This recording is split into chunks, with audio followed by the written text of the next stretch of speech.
Hey, everybody, welcome back to the podcast. You're listening to the longest running superhero role playing game on Earth.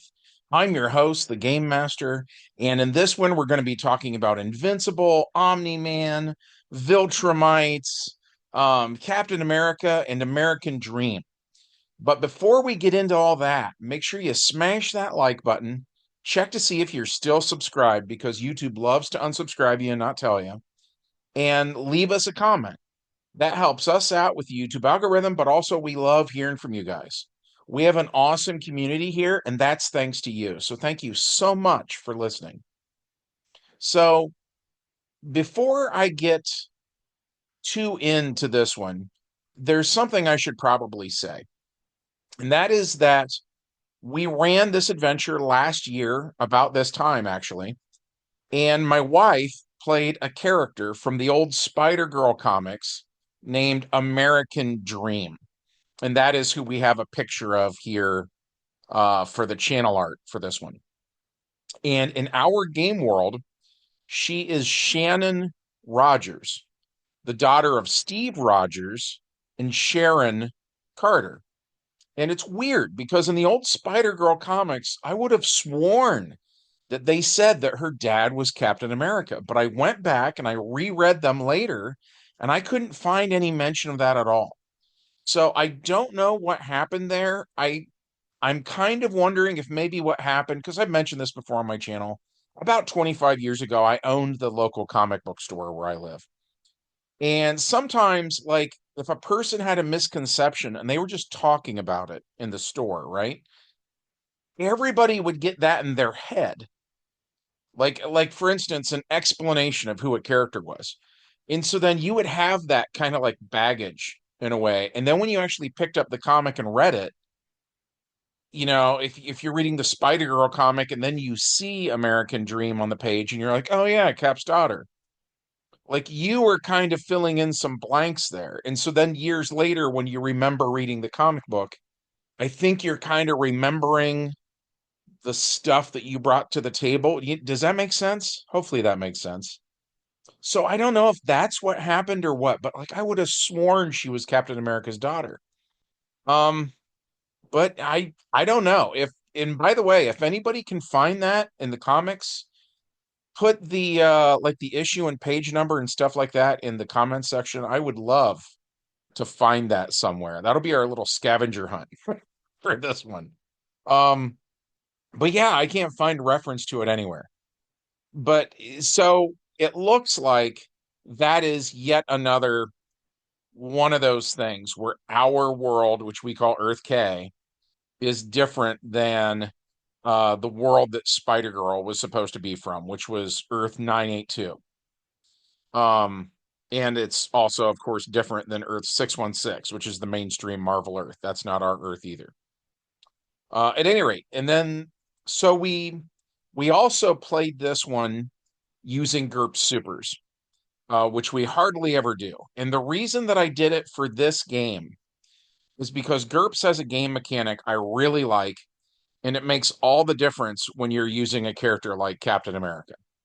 And that is that in GURPS Supers, every single time you're attacked, you get to roll excuse me, I'm sorry, you get to roll three six-sided dice.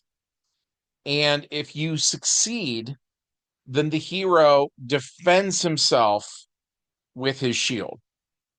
And with a character like Captain America, where his shield is such a huge part of who he is and how he is meant to function in combat, it was important to me to use a system that would give him the best possible chance of survival.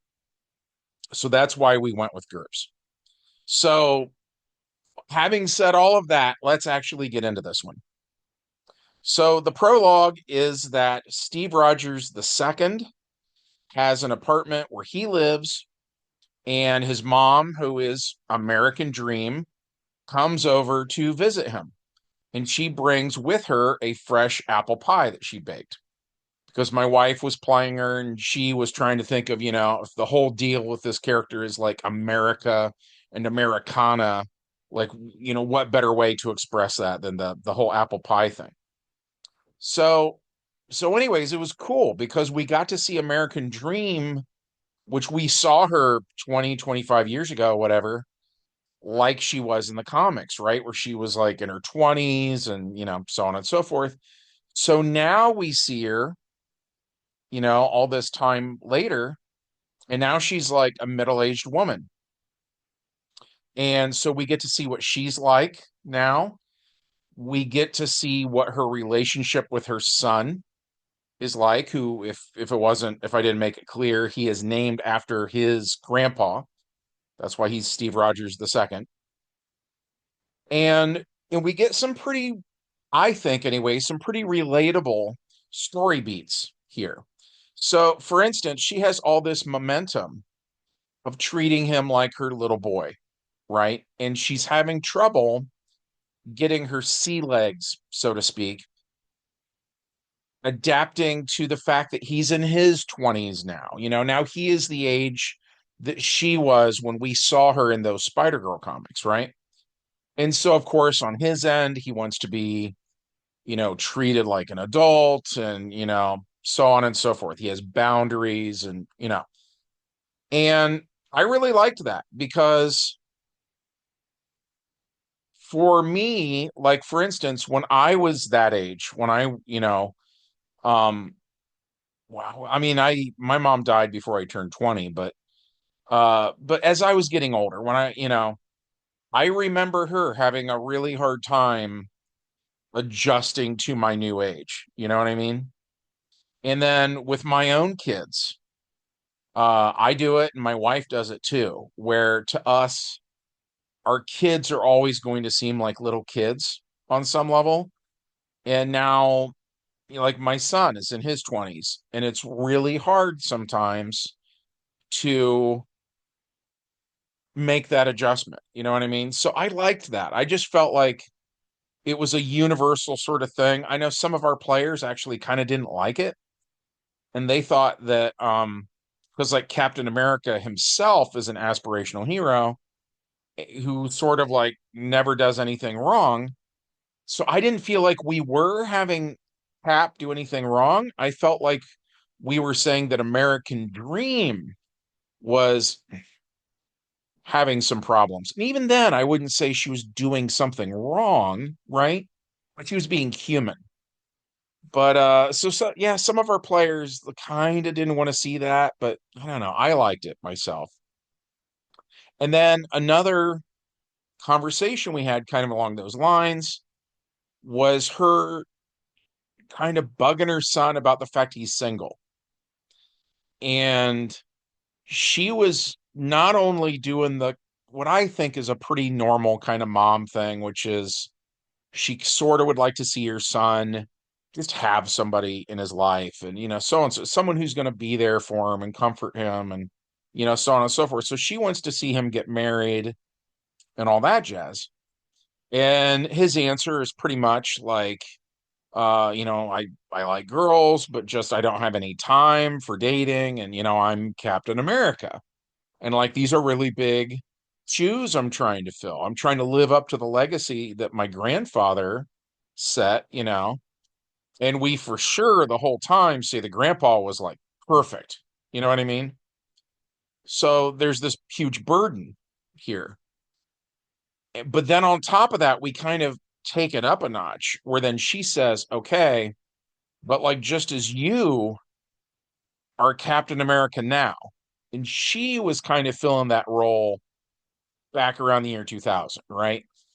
And of course, obviously, Steve Rogers was, Captain America in the 20th century and stuff like that. She's like, the future is going to need a Captain America as well. So you need to have kids for that to happen. And I thought that was really interesting. And so she's coming at it. And in our game world, we've never done like we had Falcon be Falcon and we just made Falcon like awesome. You know what I mean? Um, I always felt like in a way they made Falcon into Captain America because they thought Falcon kind of sucked. Like at the very least, I've heard a ton of people say they hated his old costume. I think even Robot Chicken had a running gag where Falcon hates his own costume. Um, we just made Falcon awesome. right? We didn't like do anything there to try to quote unquote fix him or whatever. You get the idea. Um, so since we've never done that in our game world, the mom is coming at this like, well, this is a family business, right? And so like obviously we need more family for that to continue. Like you need to have kids. So I thought that was cool, and I kind of liked because it's one of those, it's really easy for players to take what they know out of game, like the fact that, Falcon is Captain America now, or Bucky was Captain America for a while, or whatever. I thought she was doing a good job of not knowing how it works in other dimensions, basically, and just saying, like, well, yeah, like this is a Rogers family thing we're doing here. We need more Rogers family members. So I liked that. I thought that was really cool. And then ironically, my son who was playing Cap, he was kind of like, well, maybe I'll have like a sidekick of some sort and I'll just hand it off to that guy. Like, why does it have to be in the family? And I don't want to say they're fighting. They're not fighting, but they're just not in total agreement either. You know what I mean? So they're going back and forth on this. And of course, that is when we decide to have them interrupted by the Viltrumite invasion. So they hear a commotion outside and they run outside, which brings us to the main plot, right? And they go out there and the Viltrumites are causing problems. And we had actually Googled, like, basically how many square acres there are of like Earth. You know what I mean? And then divided that by the number of Viltrumites that get mentioned in the Invincible stuff. And so we came up with the idea that for this particular scene, it was going to be 2-on-2. So for each hero, there is one villain. And we thought that's great. That's perfect. So the villains see the heroes come out and they start laughing at them, you know? And I guess think of it this way. If you ask the average person on the street who wins in a fight between Superman and Captain America, right? I feel pretty confident that most people are going to say Superman, that it seems like that would be the case, right? So it was sort of like based on that we had the Viltrumites actually laughing. And so they're like, what are you going to do? Throw your little frisbee at me, that kind of thing, being real cocky and arrogant and just being pricks. And so we rolled initiative, and the bad guys go first because the bad guys have way higher numbers, of course. And then since this is GURP Supers, the bad guys come in and they try to punch the hero, right? And so then we have the bad guy roll, and he has a skill he has to roll under. He rolls 3 6-sided dice, which we call 3d6. He gets under that target number, and it's like, okay, you made it, you hit. And so then you go to the player who's playing a hero, and you say, all right, so now you give me a roll to see if you can block. And they also roll 3d6. And the way we set it up with Cap and his mom was if they roll 666, they fail. That's a critical failure in GURPS. And if they rolled 665, that was also a failure for them. Anything else was a success. And this is kind of a spoiler or whatever. Um, they succeeded. They made all of their rolls for this entire game. So then what happens is, what that actually looks like is the Viltrumite is bringing his fist down, and so he's on target to hit the hero in the face, and the hero brings up the shield, gets it between, him and his attacker, and that fist hits that vibranium that absorbs kinetic energy, right? And stops it. And so the Viltrumites are like offended, because they think of these guys like insects. They have nothing but loathing and distaste for, the human race. And they're so angry that they can't just obliterate these guys, and they just keep bringing their fist down, but they can't get through this stupid shield, right? So they're getting really frustrated. So then on the hero's turn, they're allowed to attempt a shield bash, but nothing they're doing is doing damage either, right? And that was it. That was the entire game, which admittedly was frustrating, right? Neither side could get anywhere. And this is something I've talked to people about before with GURPS, where sometimes that will like really frustrate people and will make people hate the GURPS system. It kind of depends what you're doing. Like this right here, believe it or not, is awesome for a Star Wars game. If you are bringing your lightsaber down on your enemy, but then that guy succeeds, then what that would look like is your classic lightsaber fight where the swords keep hitting each other and throwing sparks and making the noises, and you know what I mean? Like it is exactly what you want if that's what we were talking about. But it kind of varies from sort of situation to situation. So here for this specific game, yes, it kept Cap and his mom alive, and honestly, I don't think that would have happened in either the DC Hero system, which is what I run 99% of the time, right? Or the old Phase Rip Marvel system by TSR. I don't think they would have survived it in either of those systems, to be brutally honest. Um, so yes, it kept them alive, but then the downside was the gameplay was not where we had hoped it would be. So this went on for a while. And when I saw that my players were feeling frustrated, I brought in the Martians. And of course, we were talking about Martian Manhunter and stuff like that in the previous video. So, because all this stuff is kind of happening simultaneously, some of the heroic Martians show up and they mind blast these two Viltrumites and knock them out. And so, some of our players saw that as like a loss, right? Like Captain America can't get it done, basically, right? That they were sort of annoyed with that. That wasn't how I took it at all, though. The way I took it was Captain America fought what is essentially a Kryptonian and lived to tell the tale. And like, how awesome is that? Right? Because again, go back to that thing earlier I said about if you ask the average person on the street who wins between Cap and Superman, I think most people are going to say Superman wins just hands down, easily, so on and so forth. So the fact we had a different outcome than that to me was the cool part. And then for the epilogue to this one, real simple is then we see Viltrumites attacking Atlantis, and that's kind of a tease for the next game. And in our world, Atlantis has characters like Aquaman and Namor the Submariner, and so Mira and Namorita and stuff like that. So yeah, that's what the next video is going to be about. That was it. This was it for the fourth part of our Viltrumite invasion. Um, and just a friendly reminder, and I know I've been saying this in every video this week. The reason I keep saying it is because not everybody listens to every video. In fact, I would argue the majority, as near as I can tell, uh, do not listen to every video. So this, for a lot of people, is going to be the first time you're hearing this.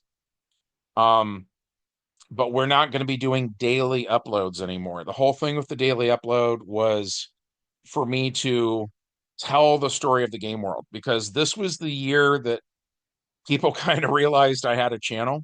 I've had the channel for like a long time now, but this was we had like just a ton of listeners pouring in, and which was awesome, and thank you so much for that. I love that. But so in the comments section like 6 months ago or a year ago, I was getting all these questions, and it was stuff like, wait a minute, you have Marvel and DC stuff running around together? It was things like that. And so the bulk of 2024 was then spent just kind of answering all that, right? And so I had 40 years of gaming that I was able to use that for my videos, right? So I had all of this kind of ammunition, so to speak. and now I'm out, right?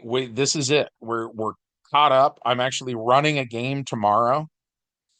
Until I run that game tomorrow, I am like out of old stuff to tell you about, right? And then so tomorrow's game, I'm gonna try to draw that out as long as I can, And I guess right now my plan, we'll see how it goes, but I think that right now my plan is to try to break tomorrow's game down into three parts so that part one is like Monday, part two will be Wednesday, and part three will be Friday.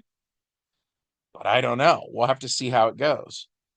If it's something that I don't think I can do that with, then maybe I'll try to get my kids to play a role-playing game on Sunday or something like that to give me a little more to work with. Um, I've mentioned in some of the other videos where I've talked a little bit about this subject. Um, Let me know, communicate with me in the comments section what you guys would like on your end. And some of the options are I've had a couple people say they would really like me to just teach them how to play DC Heroes, especially with the Kickstarter going on. There's some interest in that. Um, I don't know how much though, right? Because it's not like 100 people have asked me. So, I'm sort of wanting some feedback there. If you guys are willing to say something, and it can be brief. You can be like, I don't want to learn or whatever. No, not that one. That's great. That tells me exactly what I need to know. Um, the other one we talked about was kind of like some mailbag stuff where you guys ask me some sort of questions and I answer them. And it doesn't necessarily have to be about the game, actually. I can think of at least one listener who keeps asking me questions about just like creative writing. I'm happy to answer stuff like that. I don't know as though I feel like I'm an expert by any stretch of the imagination. I'm just some dude, but I can tell you what my opinion is on anything. So if you guys want kind of a mailbag segment or whatever on the channel, I can do that. You get the gist though, right? Just tell me what you guys want. And that's about it. So as always, I say this all the time, but I mean it. I really mean it. There's a million other things you could be doing, and you are here listening to me instead, and that is awesome. I value you. Thank you so much for being here. I hope that you enjoyed today's video. If so, as always, I would love it if you chose to support the channel by just hitting that like button. Uh, Check to make sure you're subscribed because YouTube does unsubscribe people all the time and not tell them. And leave me those comments. Let me know what you would like the future of the channel to look like. Should I just keep it to just adventures, which I am totally cool with doing? Do you want me to expand a little bit? Because all I do is run the game every Saturday afternoon, and that's it right now. But yeah, let me know. One way or another, let me know. I'd be very curious to hear how you feel. And from everybody here, as always, we hope you guys have a good one, and we'll see you in the next video.